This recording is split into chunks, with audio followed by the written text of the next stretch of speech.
Imagine que essas duas empresas que estão aparecendo aqui do lado fossem ações. Qual das duas estaria mais barata? A empresa A, que tem um patrimônio de R$ 1 milhão, mais um valor de mercado de 800 mil, o que implica em um PVP igual a 0,8, ou a empresa B, que tem um valor patrimonial de R$ 1 milhão, mas o seu valor de mercado é de 2 milhões, o que significa que ela tem um PVP igual a 2. Para você, qual dessas duas empresas, qual dessas duas ações estaria mais barata? É bastante normal concluir, à primeira vista, que a empresa A ela é mais barata, até porque ela está sendo vendida abaixo do valor patrimonial dela. E também é fácil concluir que a empresa B ela é bem cara, até porque ela está sendo vendida acima do valor patrimonial dela. Mais precisamente, 2 vezes acima do valor patrimonial dela. Mas é aí que muita gente se engana. E eu vou te mostrar com muito mais detalhes do porquê disso. Você não deve olhar apenas o preço que a empresa está sendo vendida em relação ao patrimônio dela, porque existe outro fator bem importante também, que é o retorno que essa empresa consegue gerar no negócio dela ou o retorno que essa empresa consegue gerar sobre o patrimônio dela. E esse último ele é conhecido pela sigla ROI, que significa Return on Equity, ou retorno sobre patrimônio líquido.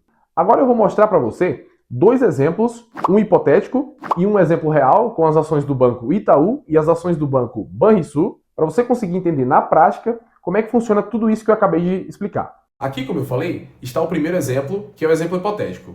Então, como você pode ver na imagem ao lado, nós temos três opções de investimento. A primeira opção é na máquina A, onde você investe R$ 100 mil e ela te dá um lucro de R$ 5 mil, ou um retorno de 5%. Na opção do meio, eu coloquei aqui um título de renda fixa. Então imagine aí, sei lá, um tesouro direto da vida, um título de tesouro direto que renda 10% ao ano. Isso aí não vamos considerar imposto de renda nada para ficar mais fácil. Então, se você investir R$ 100 mil, esse título de renda fixa vai lhe render R$ 10 mil de lucro, vamos dizer assim. Então, 10% de retorno. E por último aqui, temos a opção da máquina B. Na máquina B, você investe R$ 100 mil, os mesmos R$ 100 mil, e ela te retorna 30 mil de lucro, ou um retorno de 30%. Nesse caso, não precisa ser muito inteligente para perceber que a melhor opção é escolher a máquina B, uma vez que ela custa os mesmos R$ 100 mil e ela dá um lucro muito maior do que todas as outras opções. Imagine que a máquina A agora ela tem 50% de desconto. Então é como se ela estivesse sendo vendida por 0,5 PVP, né? Metade do valor patrimonial dela. E nesse caso você pagaria R$ 50 mil. E essa mesma máquina lhe daria um lucro de R$ 5 mil.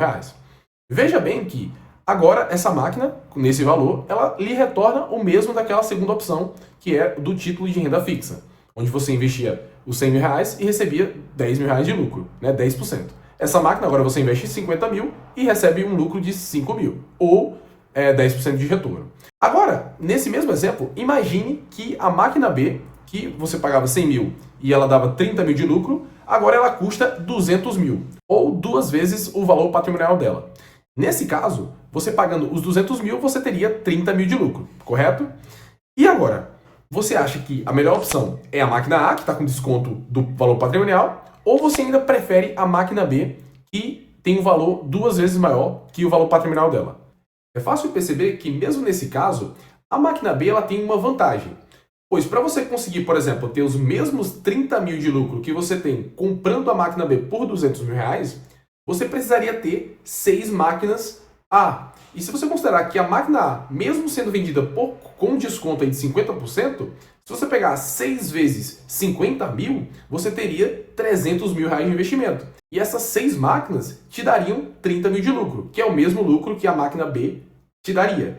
Mas você precisaria gastar 300 mil reais para conseguir isso. Então, mesmo a máquina B, ela sendo vendida por 2 vezes o patrimônio dela, ela ainda assim é uma opção mais barata do que a máquina A, que está sendo vendida por metade do patrimônio dela. Agora vamos para um exemplo real, onde eu vou pegar duas ações, as ações do Itaú e as ações do Banrisul, e comparar analisando isso tudo aqui que a gente acabou de conversar. Como vocês podem ver, na minha tela agora aqui eu estou no site do Status Invest e estamos analisando aqui os indicadores do BRSR6, que é uma ação do Banrisul. E como vocês podem ver aqui, ó, o PVP dela, ela normalmente, na média aqui, ó, sempre ficou abaixo do preço patrimonial dela. Então a média é 0,82. Então você vê que em vários anos, teve alguns anos que estava acima de 1 aqui, né? Acima de 1, e em vários períodos ficou abaixo do valor patrimonial.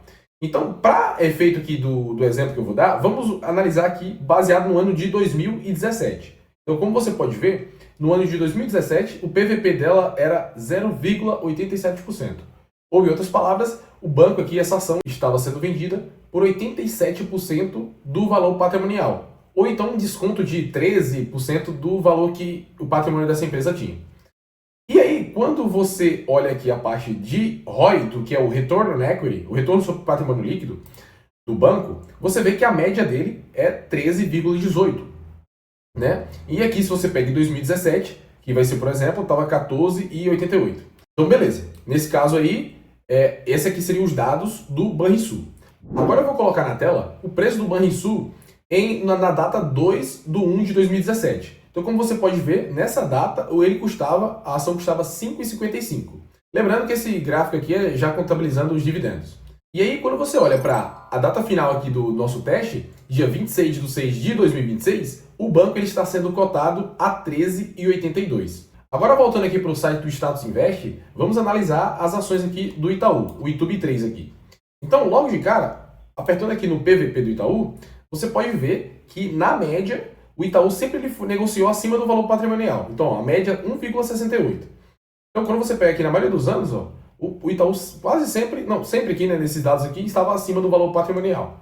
E aí, pegando aqui 2017, só para fazer o mesmo data de exemplo, o banco estava sendo vendido a 1,89 do PVP.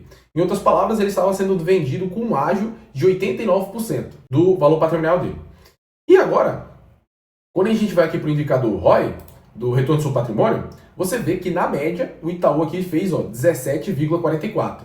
E em vários momentos aqui, ele conseguiu ter um ROI acima de 20, né? 21,72 aqui, 22, né? 20 e poucos. Então, foi um banco que deu um ROI bem assim, alto. E aqui em 2017, ele deu 17,18. Agora eu vou colocar aqui na tela a imagem do preço que o Itaú estava na mesma data lá que a gente fez do Banrisul. Então, lá no dia 2/1 de 2017, como vocês podem ver, considerando os dividendos já, né? Lembrando isso, o Itaú estava sendo cotado a R$ 8,8. E aí, quando a gente passa para a mesma data lá que a gente considerou do Banrisul, dia 26/6 de 2026, o Banco Itaú estava sendo cotado a R$ 44,38. Agora, analisando os números, você pode perceber que o Banrisul, se você tivesse comprado ele lá em 2017, ele teria te dado um retorno um pouco acima de 2 vezes o valor que você investiu. Já o Banco Itaú, quando você analisa o mesmo período, ele conseguiu lhe dar um retorno ali de um pouco mais de 5 vezes. Então, isso é uma diferença bem expressiva. E aí, mesmo com o Banrisul sendo vendido por um valor abaixo do valor patrimonial, ele não conseguiu gerar um retorno tão alto quanto o Itaú. Né? Então, o Itaú, mesmo ele sendo vendido por quase 2 vezes o valor patrimonial dele, ele conseguiu ter um retorno muito maior nesse prazo aí que a gente analisou do que o Banrisul. Então, isso ajuda você a entender, né, a você identificar que, às vezes, uma ação que está sendo vendida abaixo do valor patrimonial, nem sempre ela é mais barata do que uma ação que está sendo vendida acima do valor patrimonial. Porque depende muito do retorno que essa empresa consegue gerar, né, no negócio dela, e também depende de outros fatores, como, por exemplo, quanto do lucro dela ela consegue reinvestir aquela taxa de retorno para conseguir crescer. Depende de fatores como quanto do lucro dela ela distribui como dividendos, que é o famoso payout. Então, a soma de vários fatores pode fazer com que uma empresa que tem um PVP acima do valor patrimonial dela consiga gerar um retorno muito alto. Então, o melhor dos mundos, naquele exemplo que eu dei, era se o Itaú fosse vendido abaixo do valor patrimonial. Porque aí você teria uma empresa que tem um retorno muito alto, como vocês viram em alguns momentos, até ela tinha um retorno acima de 20%. Então, se você conseguisse comprar o Itaú abaixo do valor patrimonial e ele conseguisse gerar esse retorno que ele gerou nesse exemplo, você teria um retorno ainda maior, claro. Mas é muito difícil você conseguir encontrar uma empresa que tem um retorno alto sendo vendida abaixo do valor patrimonial. Se você conseguir, é o melhor dos mundos. Agora que você sabe disso, quando você se deparar com uma empresa que está sendo vendida abaixo do valor patrimonial, você não deve assumir já de cara que ela é mais barata, que ela está barata. Porque você tem que ver quanto ela gera de retorno. E também quando você se deparar com uma empresa que esteja sendo vendida acima do valor patrimonial, nem sempre você pode achar ela cara logo de cara, vamos dizer assim, né? Porque você tem que ver quanto de retorno ela consegue gerar e se isso é sustentável, óbvio. Agora, se você ficou com alguma dúvida restante, Deixa aqui nos comentários, comenta aí o que você ficou com dúvida. E se você gostou do vídeo, não se esquece de deixar o seu gostei aqui, vai me ajudar bastante e é de graça. E também se inscreve no canal aí para ir acompanhando novos vídeos que eu colocar. E com isso, eu te espero no próximo vídeo.